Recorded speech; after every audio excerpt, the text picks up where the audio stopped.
Tughlaq dynasty. अब हम लोग बात करेंगे द तुगलक डायनेस्टी की, यानी कि बात करेंगे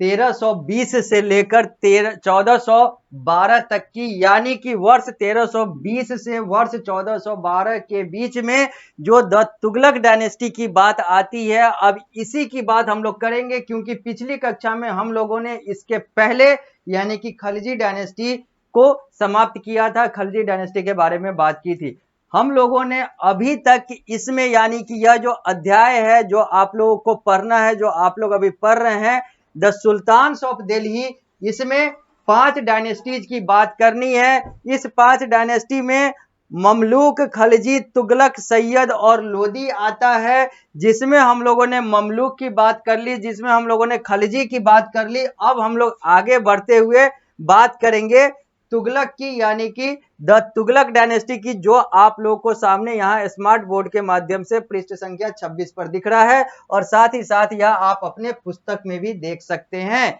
क्योंकि आप लोगों को आपके पाठ्यक्रम, आपके बोर्ड के पाठ्यक्रम, आपके पीएसबीआई के पाठ्यक्रम के अनुसार यह जो है अध्याय संख्या 3 में आपके क्लास 7 में पढ़ना है। और अब हम लोग आगे बढ़ेंगे और बात करेंगे द तुगलक डायनेस्टी का, यानी कि अब हम लोग शुरू करते हैं वर्ष 1320 से 1412 तक चलने वाले तुगलक डायनेस्टी के बारे में जानना, एक केस स्टडी के तौर पर। तो क्या लिखा हुआ है यहाँ पर? लिखा हुआ है यहाँ पर the Tughlaq dynasty AD 1320 to 1412 a case study. इसमें सबसे पहले आ रहा है एक व्यक्ति का नाम, जिसका नाम है घियासुद्दीन तुगलक, जिसकी बात हम लोगों ने पिछली कक्षा में अंत में की थी कि घियासुद्दीन तुगलक ने ही तुगलक डायनेस्टी को स्थापित किया था, को बनाया था, को फॉर्म किया था, और यही पहला शासक था जो वर्ष 1320 से लेकर 1325, यानी कि इन 5 वर्षों में कहें तो इन 6 वर्ष 20, 21, 22, 23, 24, 25, इन 6 वर्षों को इन्वॉल्व करते हुए इसने अपने शासन को किया और तुगलक डायनेस्टी का मालिक बनकर रहा, यानी कि तुगलक डायनेस्टी को चलाया। तुगलक डायनेस्टी के शासक के तौर पर यह वर्ष 1320 से 1325 तक रहा।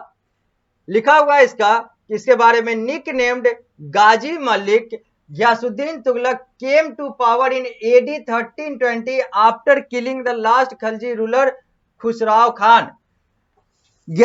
इसका जो नाम है घियासुद्दीन तुगलक, अपने निक नेम यानी कि एक और नाम, यानी कि एक और जो नाम है इसका गाजी मलिक, गाजी मलिक के नाम से जाना जाने वाला घियासुद्दीन तुगलक वर्ष 1320 में अपने सत्ता में आया, अपने सत्ता शक्ति में आया और तुगलक डायनेस्टी को फॉर्म किया। लेकिन उससे पहले इसने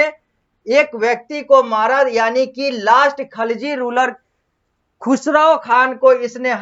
मारकर इस तुगलक डायनेस्टी को फॉर्म किया। यानी कि खुसरो खान जो था वो लास्ट खलजी शासक था, जिसकी हत्या करने के बाद गाजी मलिक, जिसका ओरिजिनल नाम घियासुद्दीन तुगलक है, उसने अपने आप को वर्ष 1320 में एक नए डायनेस्टी का रूलर के तौर पर अपने आप को स्थापित किया, और उस डायनेस्टी का नाम इसने अपने नाम, अपने टाइटल तुगलक के नाम पर रखा, और उस डायनेस्टी को हम लोग तुगलक डायनेस्टी के तौर पर जानते हैं। He built the famous Tughlaqabad fort in Delhi. Bharat के दिल्ली में इसने तुगलकाबाद किला को स्थापित किया, जो इसी के नाम पर है, इसी ने किया था। Yasuddin died under mysterious circumstances in AD 1325 when a pavilion built by his son Jauna Khan to welcome him back from a military campaign collapsed। अब यहां पर क्या होता है कि अब ये जो है वो किसी को मारकर शासक बना था, तो दिक्कत तो होगी, क्योंकि जब चीजें जो हैं वो गलत होती हैं तो उसका अंजाम भी जो है वो गलत होता है, या फिर उसका अंजाम भी उसी तरीके से होता है, जैसा कि हम लोगों ने इसी में कितने शासकों के बारे में देखा कि एक ने किसी को मारकर अपने आप को सत्ता में स्थापित किया, तो दूसरे ने उसको मारकर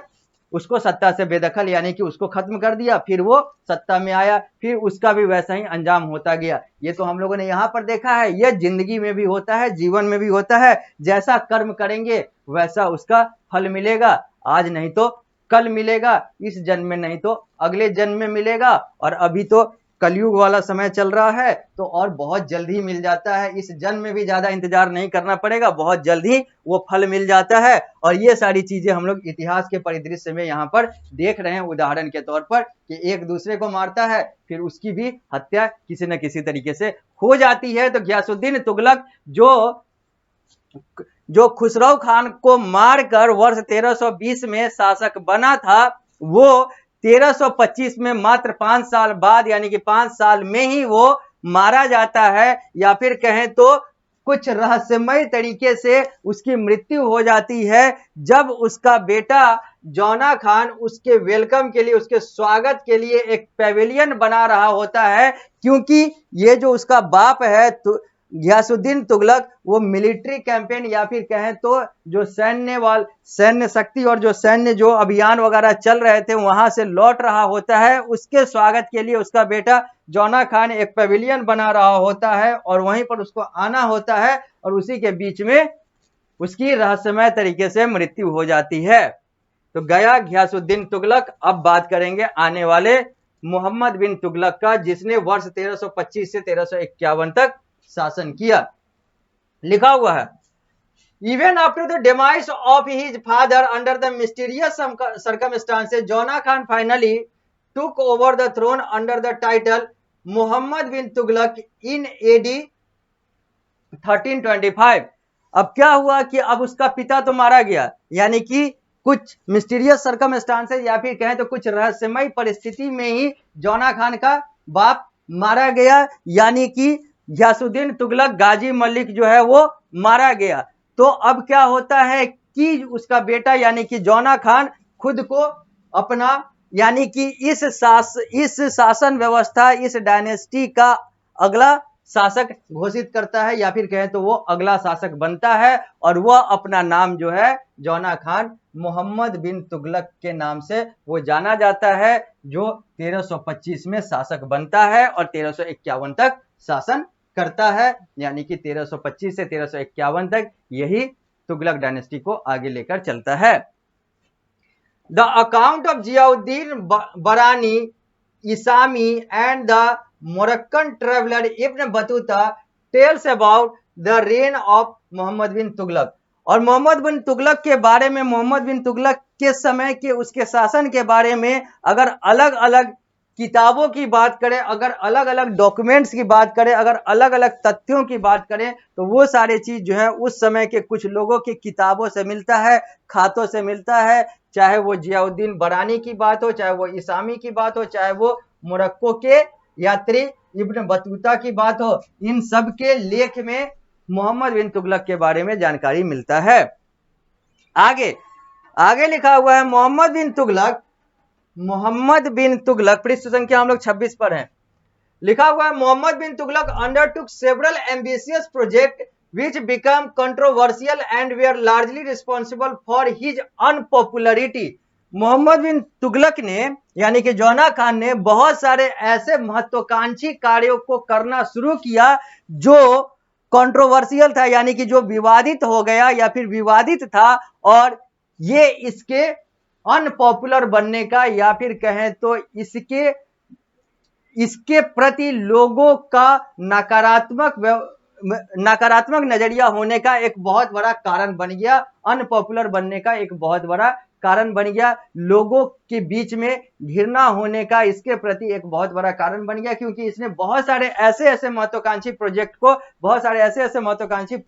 कार्यों को शुरू किया जो कि कंट्रोवर्शियल था, जो कि विवादित था, जिसमें बहुत सारे प्लस माइनस बहुत सारे इफ बट थे, लेकिन इसने उसको शुरू किया। अब चूंकि मालिक था, तुगलक डायनेस्टी का शासक था उस समय का, तो इसने किया, क्योंकि निर्णय लेने की क्षमता तो इसके पास थी ही, लेकिन यही उसके अनपॉपुलरिटी का भी कारण बन गया, यही उसके कहें तो आगे आने वाले समय में पतन का भी कारण बन गया। अब बात करते हैं मोहम्मद बिन तुगलक कंट्रोवर्शियल प्रोजेक्ट के, वो कौन कौन से विवादित प्रोजेक्ट थे, अब उसकी बात करते हैं। पहला स्टेप्स टेकन में, यानी कि वो प्रोजेक्ट कौन था, तो transfer of the capital from Delhi to Devagiri in the Deccan in 1327। इसने दिल्ली से यानी कि नॉर्थ इंडिया से यानी कि उत्तर भारत से इसने दक्षिण भारत के देवागिरी में अपनी राजधानी को स्थापित करने का निर्णय लिया, और ये वर्ष की बात है किस वर्ष की बात है? तो 1327 की बात है। बना था ये 1325 में, 2 साल बाद। ही रीनेम्ड इट दौलताबाद, और उसने इसका नाम दौलताबाद कर दिया। The reason for his change was Devagiri's location and proximity to south India, और इसने ऐसा इसलिए किया था, राजधानी को इसलिए बदला था क्योंकि देवागिरी का जो लोकेशन है वो इसके लिए सुटेबल था, उसका जो जगह है, स्थान था, वो इसके लिए सुटेबल था, और दूसरा कि वो साउथ इंडिया का एक प्रवेश द्वार या फिर साउथ इंडिया जाने का एक रास्ता भी था, या फिर साउथ इंडिया के लिए ये जो देवागिरी है जिसको इसने दौलताबाद कर दिया था वो एक बेहतर लोकेशन के तौर पर ये देख रहा था। हाउएवर विदिन 5 मंथ, हालांकि 5 महीने के अंदर ही the capital was shifted back to Delhi, capital को, राजधानी को फिर से देवागिरी से यानी कि दौलताबाद से दिल्ली कर दिया गया, causing even greater hardship once again, और यहां पर भी ऐसा करने के बाद भी, घर वापसी के बाद भी इसको दिक्कत हुई, यानी कि मोहम्मद बिन तुगलक को आलोचना झेलनी पड़ी। पहले तो ये दिल्ली से वहां किया, उस समय लोग कह रहे थे कि मत करो, लेकिन इसको लग रहा था कि नहीं, इससे हम दक्षिण की तरफ आराम से पहुंच सकते हैं, दक्षिण में अपने शासन को फैला सकते हैं, और बहुत सारे उसके जगह, सुंदरता, ये सारी चीजें थी, तो कर दिए। नाम भी देवागिरी था, यानी कि हिंदू नाम था, इसने इस्लामिक नाम दौलताबाद कर दिया। देखा कि 5 महीने तक सारा कुछ चला, सब कुछ बेहतर तरीके से नहीं चला, लोगों के बीच में असंतोष था, तो इसने फिर 5 महीने में निर्णय लिया कि चलो घर वापसी करते हैं, देवागिरी से अपनी राजधानी को फिर वापस दिल्ली में लाते हैं। फिर भी यहाँ पर उसको वो समर्थन नहीं मिला जो उसको लगा था कि मिल जाएगा, क्योंकि उसको शुरू में मना किया गया था, लेकिन शुरू में किया, बाद में फिर उसको बदला, तो वो सारी चीजें जो है यहाँ पर धड़ी की धड़ी रह गई। तो रीजन फॉर फेल्योर, और अगला जो है वो इसका रीजन फॉर फेल्योर क्या है, यानी कि वो कौन से कारण है जिसके कारण से ये जो देवागिरी और जो दिल्ली वाला जो चीज है वो इसके लिए फेल्योर का कारण बन गया, असफलता का कारण बन गया। तो पहला, it became impossible to control north India from there, अब साउथ में चला जाएगा तो साउथ को तो कंट्रोल कर लेगा, फिर नॉर्थ गया, तो ये बहुत बड़ा कारण बन गया कि जाना है हमको साउथ में, करना है हमको कब्जा साउथ को, राजधानी छोड़ देंगे नॉर्थ का, तो साउथ को कब्जा हम कर भी लेंगे, जो अनिश्चित है, और जो हमारा निश्चित है वो हमारे हाथ से चला जाएगा। तो ये एक बहुत बड़ा कारण था जिसके कारण से लोग विरोध कर रहे थे कि ऐसा मत करो, लेकिन शासक था, किया, बाद में पछताया। The north western frontier could not be protected from Mongol attack, और चूंकि जब यह दक्षिण में चला जाएगा तो जो मंगोल, जो नॉर्थ वेस्टर्न यानी कि उत्तरी पश्चिम क्षेत्र से आ रहा था, फिर वो भी तो दिक्कत हो जाएगा ना, फिर वो भी जब सारा यहां से नियंत्रण ही नॉर्थ से हट जाएगा तो नॉर्थ वेस्टर्न क्षेत्र वाला जो प्रोटेक्शन है उसमें भी दिक्कत आ जाएगी, लेकिन इसको जाना था दक्षिण में।